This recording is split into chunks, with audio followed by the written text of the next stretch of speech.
Hello दोस्तों, एक बार फिर से आप सभी का हमारे इस चैनल पर स्वागत है। आज के इस सेशन में हम लोग भारतीय राजनीति, जाति एवं संप्रदाय से जुड़े हुए प्रश्नों को करने वाले हैं।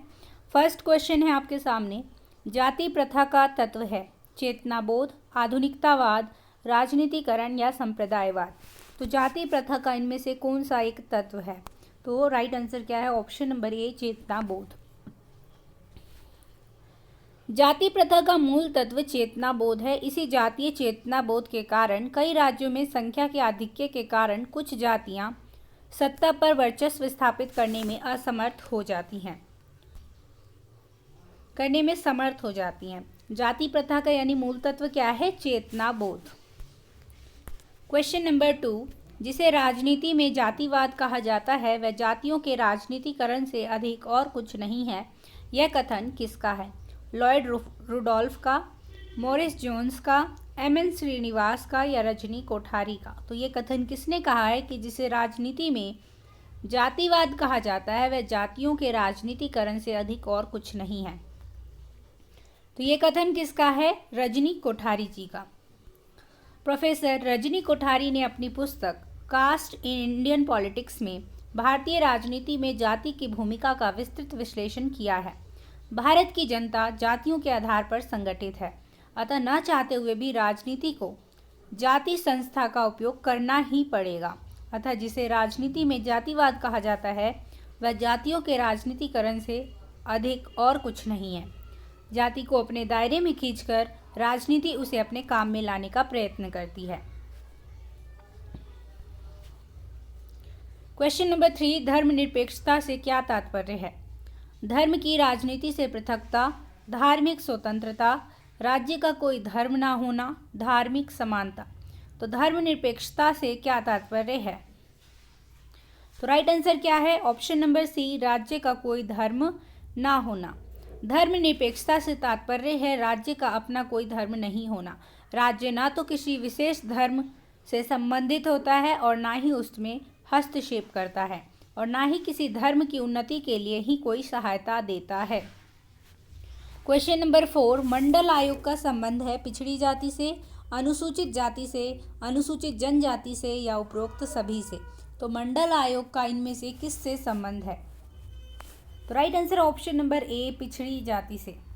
बिहार के पूर्व मुख्यमंत्री विंदेश्वरी प्रसाद मंडल यानी बीपी मंडल की अध्यक्षता में द्वितीय पिछड़ा वर्ग आयोग का गठन सन 1979 में किया गया था। मंडल आयोग ने अपनी रिपोर्ट 1980 में प्रस्तुत की। आयोग ने जाति को पिछड़ेपन का आधार मानते हुए सामाजिक, शैक्षिक और आर्थिक पिछड़ेपन के 11 मापदंड प्रस्तुत किए थे। इस आयोग की सिफारिश पर ही 27% आरक्षण का प्रावधान पिछड़े वर्गों के लिए किया गया था। क्वेश्चन नंबर 5 है आपके सामने, मंडल आयोग कब गठित किया गया था? सन 1953 ईस्वी में, सन 1982 ईस्वी में, सन 1980 ईस्वी में या सन 1979 ईस्वी में? तो मंडल आयोग का गठन कब किया गया था? तो right answer option number D, सन 1979 ईस्वी में मंडल आयोग का गठन किया गया था। वर्ष 1979 ईस्वी में मोरारजी देसाई की जनता पार्टी सरकार ने द्वितीय पिछड़ा वर्ग आयोग का गठन संसद सदस्य बीपी मंडल यानी विंदेश्वरी प्रसाद मंडल की अध्यक्षता में किया था। आयोग ने अपनी रिपोर्ट 1980 में प्रस्तुत की थी और 3743 जातियों की पहचान की जो सामाजिक एवं शैक्षणिक आधार पर पिछड़ी थी। 1953 में काका कालेलकर की अध्यक्षता में प्रथम पिछड़ा वर्ग आयोग गठित किया गया था और इसने अपनी रिपोर्ट 1955 में प्रस्तुत की थी। क्वेश्चन नंबर 6 है, निम्नलिखित में से कौन से तत्व भारतीय राजनीतिक व्यवस्था में महत्वपूर्ण भूमिका निभाते हैं? जाति, क्षेत्र, धर्म या राष्ट्रीय दृष्टिकोण? तो इनमें से कौन से वे तत्व हैं जो भारतीय राजनीतिक व्यवस्था में महत्वपूर्ण भूमिका निभाते हैं? और आपके सामने नीचे कूट दिए गए हैं, कूट में से राइट आंसर आप लोगों को सिलेक्ट करना है, तो सिलेक्ट करिए इसमें से। तो राइट आंसर ऑप्शन नंबर ए यानी कि जाति, क्षेत्र और धर्म राजनीतिक व्यवस्था की में महत्वपूर्ण भूमिका निभाते हैं। भारतीय राजनीतिक व्यवस्था में जाति, धर्म, भाषा एवं क्षेत्र महत्वपूर्ण भूमिका निभाते हैं। ये तत्व भारतीय राजनीतिक व्यवस्था को निर्धारित एवं प्रभावित करते हैं।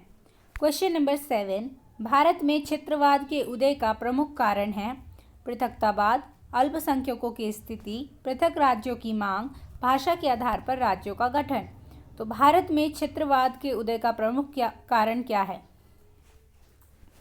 तो right answer option number D, भाषा के आधार पर राज्यों का गठन व निर्माण।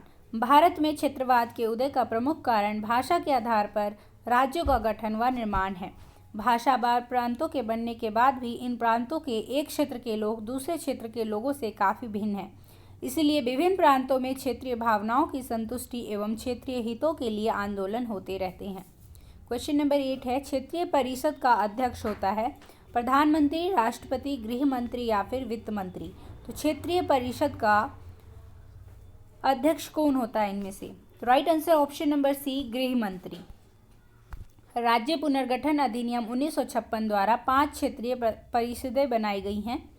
संघ के गृह मंत्री को सभी क्षेत्रीय परिषदों का अध्यक्ष नाम निर्दिष्ट किया गया है।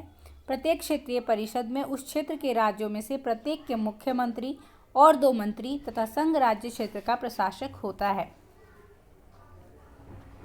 क्वेश्चन नंबर 9 है, सांप्रदायिक प्रतिनिधित्व का अर्थ होता है धन के आधार पर प्रतिनिधित्व, धार्मिक आधार पर प्रतिनिधित्व, जाति के आधार पर प्रतिनिधित्व या संपत्ति के आधार पर प्रतिनिधित्व। तो सांप्रदायिक प्रतिनिधित्व का क्या अर्थ होता है?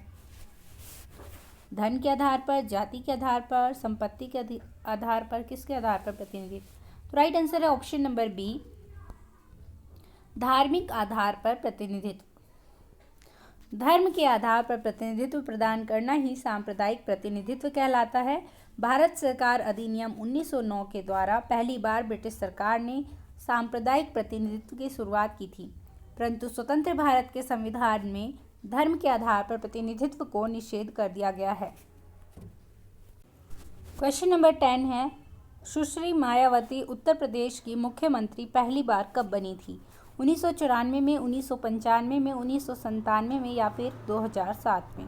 तो सुश्री मायावती उत्तर प्रदेश की पहली बार मुख्यमंत्री कब बनी थी? तो इसके लिए राइट आंसर है ऑप्शन नंबर बी, 1995 में। सुश्री मायावती उत्तर प्रदेश की पहली बार मुख्यमंत्री 3 जून 1995 को बनी थी।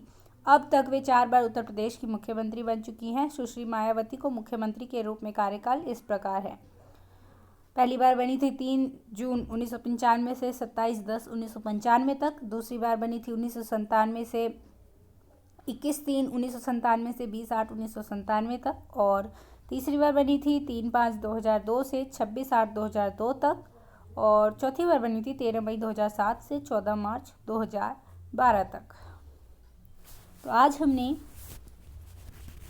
भारत की राजनीति में जाति से जुड़े हुए प्रश्नों पर चर्चा की। अगले वीडियो में हम लोग लोकपाल एवं लोकायुक्त से जुड़े हुए प्रश्नों पर चर्चा करेंगे। तो हमारे चैनल के साथ इसी प्रकार से आप लोग जुड़े रहिए, आपको नई नई वीडियोस मिलती रहेंगी। तो मिलते हैं एक नए सेशन के साथ, तब तक के लिए धन्यवाद। Thanks for watching.